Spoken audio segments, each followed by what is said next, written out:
अस्सलामुअलैकुम वरहमतुल्लाहि वबरकातुहू। प्यारे बच्चों, कैसे हैं आप सब? उम्मीद है कि आप सब खैरियत से होंगे। तो बच्चों, आज हम काम करेंगे उर्दू नोटबुक का।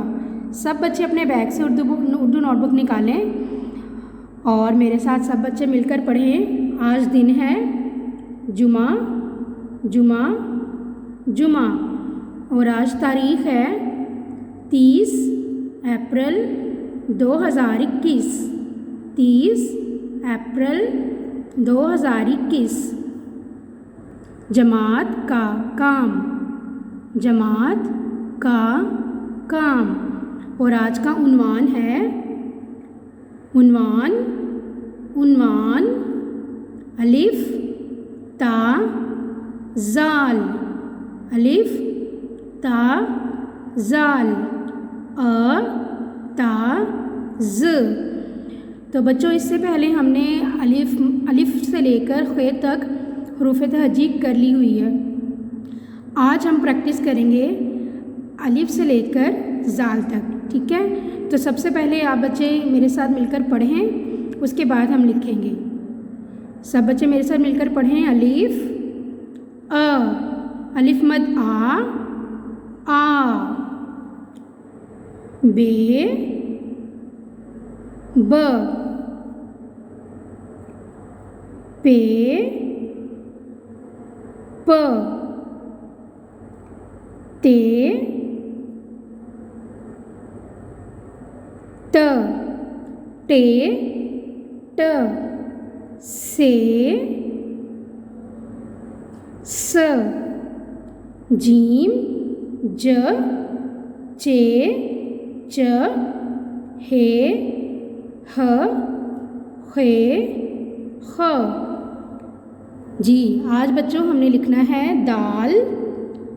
सब बच्चे अपनी नोटबुक पे ऐसे ही डॉट लगाएंगे।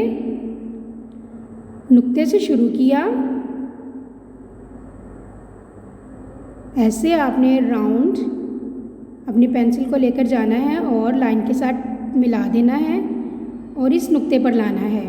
ये बन गया दाल। ऐसे ही आपने आपकी नोटबुक में जितनी भी नीचे स्पेस होगी आपने राइट करना है, ठीक है? दाल दाल। दाल के बाद क्या आता है बच्चों? डाल। सब बच्चे देखें कैसे लिखना है। नुक्ते से शुरू किया, ऐसे आपने राउंड करते हुए लाइन के साथ टच करना है और इस नुक्ते से मिला देना है। और डाल के ऊपर क्या आती है? छोटी सी तोएं। इसी तरह आपने नीचे भी प्रैक्टिस करनी है, ठीक है बच्चों? जी, दाल के बाद क्या आता है? डाल। डाल के बाद क्या आता है? ज़ाल। ज़ाल भी आपने ऐसे ही लिखना है। कोशिश करनी है आपने कि इस लाइन से बाहर ना आए, आपने हमें लाइन के साथ मिलाना है, ठीक है? और ज़ाल के ऊपर आता है एक नुक्ता। तो ये है हमारी दाल की फैमिली, दाल का ख़ानदान। दाल की फैमिली में दाल है, डाल है और ज़ाल है। तो सब बच्चे इस फुल पेज की प्रैक्टिस करेंगे। अलिफ तक खे तक आपको पहले काम करवा दिया हुआ है। इसी के बाद आपने इससे नीचे आपने प्रैक्टिस करनी है और जब आप ये फुल काम कर लेंगे, सारा कंप्लीट कर लेंगे, तो आपने इसकी पिक्चर बनाकर जी सूट पर हमें सेंड करनी है। अल्लाह हाफिज़।